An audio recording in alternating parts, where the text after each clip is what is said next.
Hi Andy, it's El back with another NFXL podcast. So, in previous pieces, I've given you five teams to thrive and five to dive, but here are the five teams who are set to struggle badly next season, and for me, have the least chance of making the postseason. So, I say they're going to struggle badly. Now, there is rays of hope for all of these teams potentially, but next season's going to be tough for them, I think. I'll give you a couple of clues as to who they are before I start in on them. All five are in the AFC and had a combined 21 wins between those five teams last season. The good news is that one of these is probably going to get the first overall pick in the 2027 draft.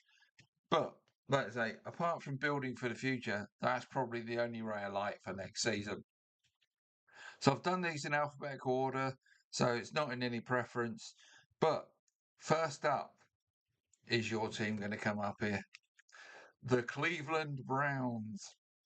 Wins last season 5, cap space negative minus 16 million, meaning they're in deficit right now. Early draft picks 6, 24, 39, 70, and 107.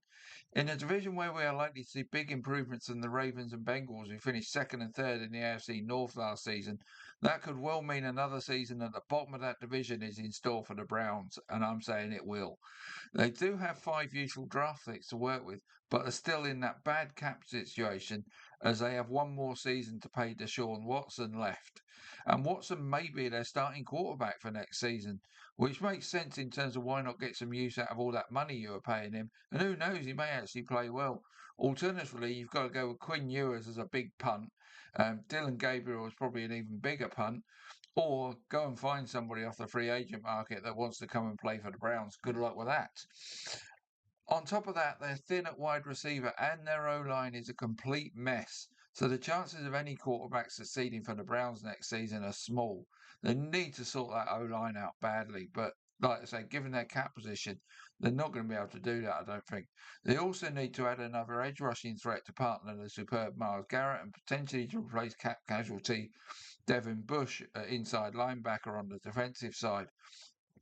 They need to use those 5 draft picks on a couple of wide receivers, but certainly on the O line, and then possibly at edge or inside linebacker. But this looks like a season of preparation for when they will have offloaded the Watson contract and be able to make serious progress beyond 2026. But for now, make some good draft picks to try to get to 6 or 7 wins in the 17 games you will play next season, as the postseason is the stuff of dreams for Browns fans this coming season. And I have to say, having got written this piece and looked at the other teams we've got in here, the Browns are my favourites to have the first overall pick again next time around. Sorry, Browns fans. I have to say it as it is. Right, on we go. Las Vegas Raiders. 3 wins last season, 88.1 million in cap space to work with. Good for them. Early draft picks 136, 67, 102, 117, and 134. So they have a load of cap space and a good crop of early draft picks to work with. Having added some nice pieces in Brock Bowers and the wrongly hard done to Aston Gionte in the last 2 drafts. I thought Gionte was Offensive Rookie of the Year last year, but I'm not going to go into that again. Coming from 3 wins in a division where they have to close a large gap to the Chiefs, Chargers, and Broncos, surely make next season about continuing to get the foundations in place to build for success and beyond that. The Raiders seem almost certain to take Fernando Mendoza at quarterback with the first overall pick, but still have Geno Smith and his big contract on board. So it is possible Smith is the week 1 starter, allowing Mendoza to find his feet before being thrown in to start. Or, who knows, let's throw a real wild card in there.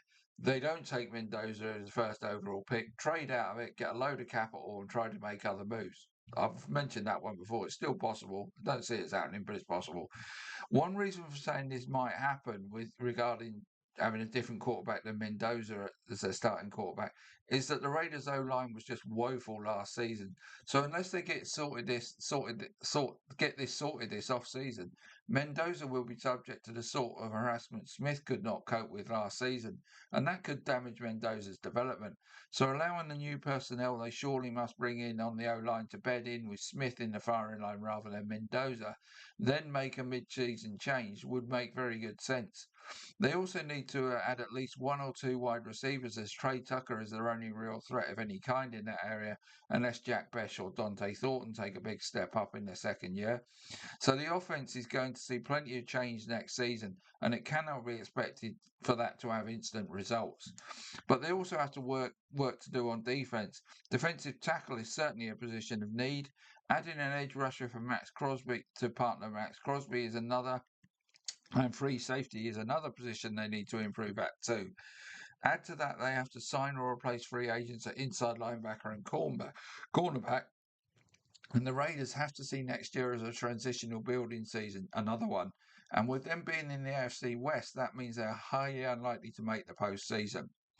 Which brings me on to the third team, and the team that had the most wins of the five in this piece from last season, the Miami Dolphins. 7 wins last season. They virtually have no cap space. I think they're $1 million in deficit. They have early draft pick wise, they have 11, 43, 75, 87, and 111. So not too bad on that front.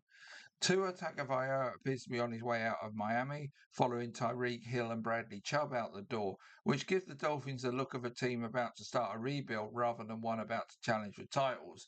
Right now, as I say, they have no cap space to work with, but do have those 5 draft picks to bring in young talent to build on in future seasons. And the Dolphins certainly have plenty of holes to fill in their roster.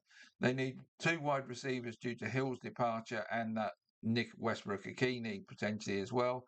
And both their tight ends that had any joy last season, Darren Waller and Greg Dulcich, are also free agents. So they will need to address that position too. And they also need to significantly improve their O-line. Theme here, isn't it, with these teams, notably at the guard positions. So that's 4 or 5 offensive needs right off the bat. And they only have their 5 early draft picks to address them before we even look at the defense. Talking of which, they have several free agent issues to deal with in their secondary and pretty much need to do a complete start over on the edge. Unless they make some seriously good moves here, their pass defense may well be atrocious next season. So, with a lot of work required and lacking the tools to complete the job in terms of cap space in particular, the Dolphins look set to finish closer to the Jets, maybe even below them, than they do to the Patriots and Bills in the AFC next season. So, I see this as a real down season for the Dolphins. Rebuild time. Right, and that brings us on to the aforementioned New York Jets, who had 3 wins last season, have 74.3 million in cap space, and draft picks 2, 6, 34, 44, and 103. Now, with loads of cap space and 4 draft picks in the first 44 at their disposal, it would be easy to say the Jets can do it Patriots and come from nowhere to succeed next season. But the reasons they will not are firstly at the quarterback position. The Pats had Drake May on board and were not looking for a quarterback.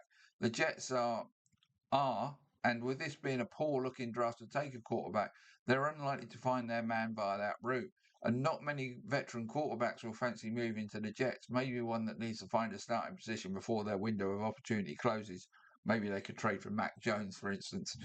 Just throwing that out there. They have franchise tagged Breece Hall. So with Braylon Allen, they look set at running back behind what's a pretty good O-line too. So there's some good news. Garrett Wilson badly needs support at wide receiver though, so expect a couple of additions in that area this off-season. And tight end may need some experience adding to it too. The secondary certainly needs plenty of work on the defensive side, whilst adding a young defensive tackle for succession planning and an edge rusher or 2 would be good additions. Quarterback, wide receiver, and the secondary are where the Jets really struggled last season, and they're the biggest concerns. And the likelihood is that the best the Jets can hope for is to be mid-ranked in these areas next season. But how they find a quarterback who can match those levels is going to be the hardest thing for them to achieve, and to get all those nailed up, ticked off this off-season is a huge ask. But the Jets may be able to get off the bottom of the division if they have a strong off-season while the Dolphins rebuild gets underway. And the final team I've got in this piece are the Tennessee Titans. Another 3-win team from last season. They have a huge 93.8 million in cap space and a load of draft picks, 4, 36, 68 and 3 in the fourth round at 104, 140 and 142. Now, it was a toss-up between the Titans and the Cardinals as to who to put in this piece, but in the end I went for the Titans. The Titans have that huge amount of cap space and 6 picks in the first 142 of the draft to address their needs, but their needs are many. Firstly, I think they need a completely new O-line. So 3 or 4 veterans and 1 or 2 draft additions could well be on the cards here. Cam Ward took the mother of all beatings last season, but stood up to that punishment well and showed a good amount of promise. But a second season like that could destroy him. So the Titans simply have to sort this out, and that's by far their biggest need, and it has to be their priority above everything else. Adding a running back via the draft to back up and potentially succeed Tony Pollard is another need. They could also do with adding an experienced wide receiver to mentor and tutor young promising wide receivers Alec Manor and Kimari DK. I know they've got Calvin Ridley there, but is he the type to tutor them, develop them? Can he stay on the field himself is a question. So I think they might add that type to fill that role for them. That would be a good addition. Tight end Chiga Okonkwo is a free agent. They need to re-sign. That and all of the above could transform this Titans offense from a struggling unit to one with potential to be really good in years to come. But that requires a lot of work, as I've detailed.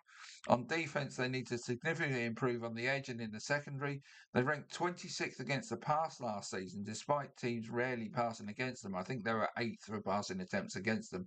So in actuality, we're one of the least effective pass defenses in the league. 2 edge rushers, 2 corners and a safety may all be required as additions to address that situation this off-season. Now, all of that makes at least a dozen personnel changes that need to work for the Titans to even be average next season. So getting to 6 or 7 wins would represent good progress as they seek to climb off the bottom of the AFC South. But in all likelihood, they're unlikely to next season. It's more a case of, right, let's sort that O-line out. Let's make some additions on defense. Let's try and make ourselves better next season and put ourselves in a position where we can really push on from there. So that's my 5 teams that are least likely to make the postseason. Now, all 5 came from the AFC. So that basically means we've got 11 teams playing for 7 spots in the AFC postseason. So the other 11 teams should be looking hopeful. And if I haven't included your team in any of these 3 pieces I've done, i.e. the 5 to thrive, the 5 to dive, or the 5 to suck, then they're all in the middle ground somewhere. They could make the postseason, could do better than that, could go for a deep postseason run, or they could be outsiders to make the postseason, the likes of Arizona, for instance, or if you're in the top end, you're sort of looking at Buffalo and Detroit and New England. All right, so that's those pieces done. I'm going to keep working on updating my draft rankings and coming back with who's come out of the combine well. So that'll likely be my next piece in the next few days. Working on that at the moment. So see you soon.